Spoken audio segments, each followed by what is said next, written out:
Ragefire Chasm, a demon-infested magma-filled pit in the dark heart of Orgrimmar, and the place where many of us first cut our teeth in WoW and learned how to play in a group.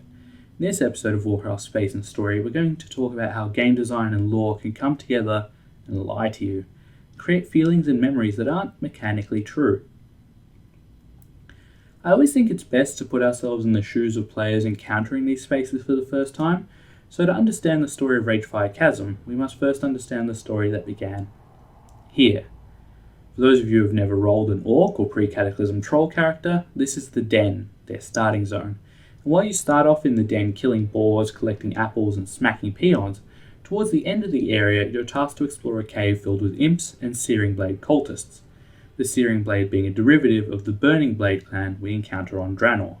And so begins your player story of chasing down and uprooting covens throughout Durotar, which leads you to Orgrimmar and to Thrall himself, who basically pulls you aside and says, "Look, I know all about the cultists, but I can't do anything publicly without them just going into hiding. But you can act on my behalf." And all of a sudden, the player goes from a random nobody doing odd jobs and delivering messages to an agent of the Horde, tasked with investigating and destroying its enemies. And it's with that zeal and sense of empowerment that we arrive here, in the Cleft of Shadows, where the game butts into your adventure and essentially says, you must gather your party before venturing forth. On a brief little aside, socializing players in multiplayer games, and especially in something like an MMO, is a big challenge, so I just love the way it's done here, what is basically the climax of a zone-wide story. Without any further ado, let's get into the dungeon. Now, as we enter Ragefire Chasm, I just want to make note of something. Just in case you couldn't tell from the little spiel earlier, we're going to be focusing on the dungeon as it was, from vanilla up until Mists of Pandaria. That's not out of any dislike for the current incarnation, it's just that most people, and I know certainly myself, have more memories and nostalgia associated with the dungeon as it was. Now, with that said, I've done something different this time. I've cleared out pretty much the entire dungeon to see the space better, because a lot of things you see and the creatures in the newer version contradict some of the elements of the older design. So I'll be filling in with pictures of things as they were where appropriate. If this style doesn't work for you, let me know and I'll find a different way of approaching things for the heavily redesigned dungeons in the future. The first thing of note about the beginning of the dungeon is that it's a slow open. We've got an unoccupied space to group and buff up, and the only enemies would have been single mob pools of earth borers and earth elementals. There's no hard lore on their reason for being here. Ragefire doesn't have any ties to the elemental planes or anything like that. But it makes a bit more sense when you consider the trogs in this space as well. So for those of you who played Warcraft 3, you may remember in the Rexxar bonus campaign there were caves underneath Orgrimmar infested with kobolds. You have to thin them out and then blow up most of the cave system to seal them in. So in this case, the kobolds have been retconned to trogs. When you think about the massive explosions and increase in shamanic activity due to the arrival of the orcs in Durotar, the creatures of Earth make a bit more sense.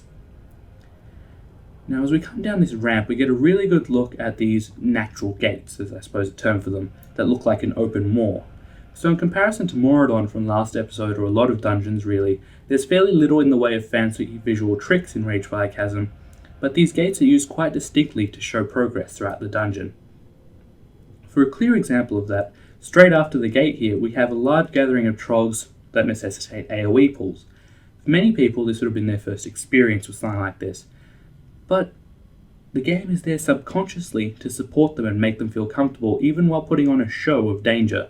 What I mean by that is, consider our relation in space to these groups of enemies.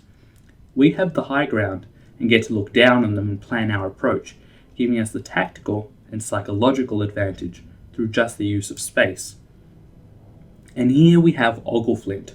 Obviously now he's rotting meat and probably wouldn't have much in the way of good encounter mechanics, but there was a time where he stood over here instead, and was the first boss of the dungeon.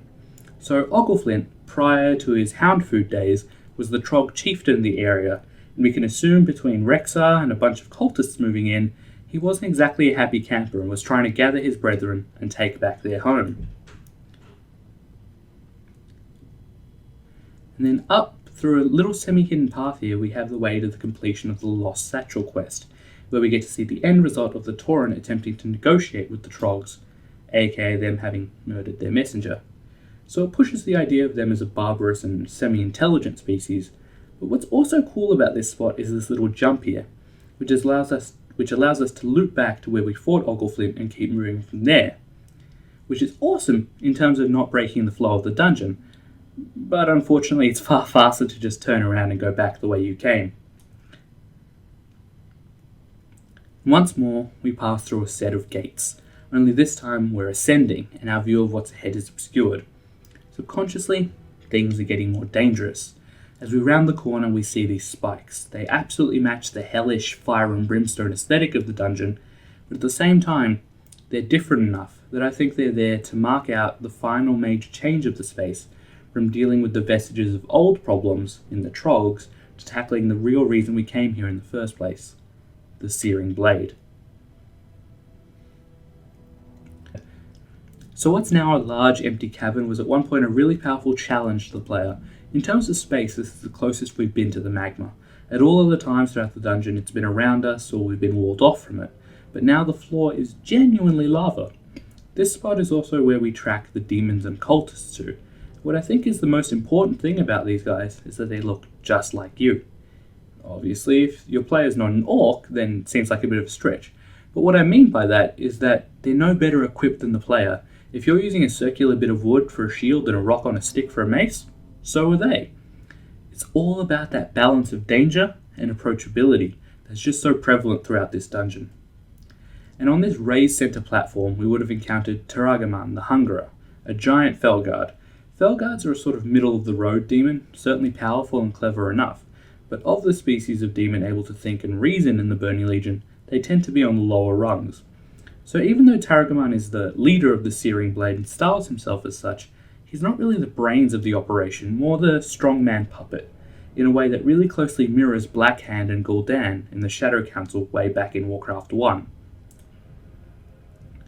So Lava Guard Gordoth gets to be here because if I killed him, a bunch more guys would have shown up.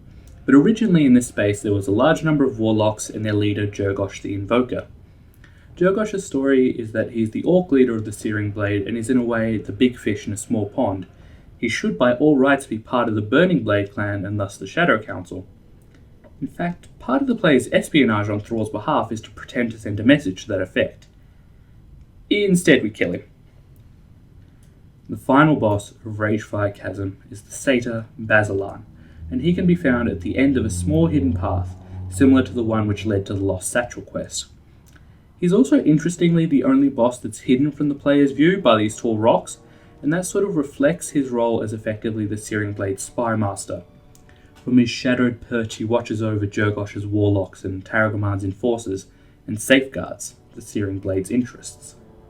And with Bazelon's death, or non-existence, we close the story of Ragefire Chasm. Through subterfuge, guile, and a fair bit of skull cracking, let's be fair, we've infiltrated and near completely wiped out an ally of the Shadow Council who were brewing evil right below our feet.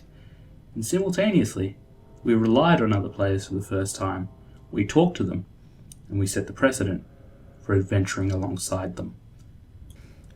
And that was the story of the space and how the space has told a story in Ragefire Chasm. I've been Shuppzy, and I hope you enjoyed this video.